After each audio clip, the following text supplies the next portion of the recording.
નમસ્કાર, આજના સમાચાર એન્કર પ્રાચી સાથે।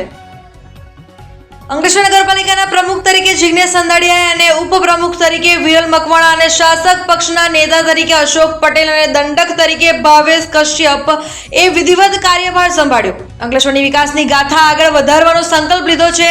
અંકલેશ્વર શહેરના નાગરિકો માટે મહત્વપૂર્ણ ગણાય તેવી ઘટનામાં આજે નગરપાલિકા ખાતે જિગ્નેશ સંદાડિયાએ વિધિસર રીતે પ્રમુખ તરીકે ચાર્જ અને કાર્યભાર સંભાળ્યો છે। કાર્યભાર ગ્રહણ પ્રસંગે નગરપાલિકાના હોદ્દેદારો અને સભ્યો તેમજ કાર્યકરો મોટી સંખ્યામાં ઉપસ્થિત રહ્યા હતા। કાર્યભાર સંભાળ્યા બાદ જિગ્નેશ સંદાડિયાએ જણાવ્યું હતું કે અગાઉ શરૂ થયેલા વિકાસ કાર્યોને વધુ ગતિ આપવામાં આવશે અને શહેરના સર્વાંગી વિકાસ માટે પ્રતિબદ્ધતા સાથે કામગીરી હાથ ધરાશે। તેમણે ભારપૂર્વક જણાવ્યું છે કે અંકલેશ્વર શહેરમાં જનતાને પડી રહેલી વિવિધ સમસ્યાઓના ઝડપી નિરાકરણ માટે નગરપાલિકા સક્રિય રીતે કાર્ય કરશે। તેમણે શહેરમાં રસ્તા, સફાઈ, પાણી, ગટર, સ્ટ્રીટ લાઇટ સહિતની પ્રાથમિક સુવિધાઓ વધુ સુદૃઢ બનાવવાની બાંયધરી આપી છે।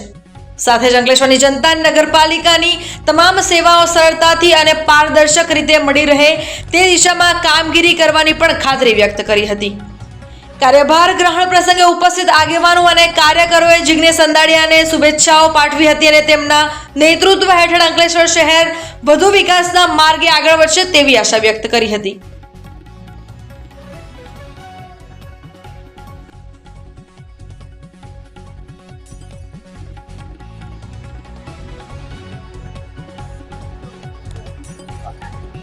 આજરોજ અંકલેશ્વર નગરપાલિકાના ઉપપ્રમુખ પદે પદભાર સંભાળ્યો છે, ત્યારે જેમણે મારા પર વિશ્વાસ મૂક્યો, મને આ જવાબદારીના યોગ્ય માની એવા અંકલેશ્વર હાંસોટના ધારાસભ્ય શ્રી, માનનીય રાજ્ય કક્ષાના મંત્રી શ્રી ઈશ્વરસિંહ પટેલ સાહેબ, ભારતીય જનતા પાર્ટી ગુજરાત પ્રદેશ ભરૂચ જિલ્લો ભારતીય જનતા પાર્ટી, અંકલેશ્વર શહેર ભારતીય જનતા પાર્ટીના તમામ હોદ્દેદારો, મારા વડીલો, મારા મતદારો, તમામ અંકલેશ્વરની પ્રજાજનોને હું વિશ્વાસ સાથે ખાતરી નિષ્ઠાપૂર્વક આપું છું કે હું પ્રજાજનોની સેવાના હિતમાં હંમેશા કટિબદ્ધ રહીશ અને અંકલેશ્વર શહેરની વિકાસની ગતિને હંમેશા આગળ ધપાવવાની કોશિશ કરીશ।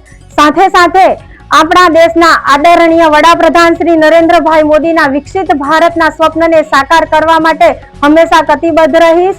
અસ્તુ, ભારત માતા કી જય, જય જય કરવી ગુજરાત।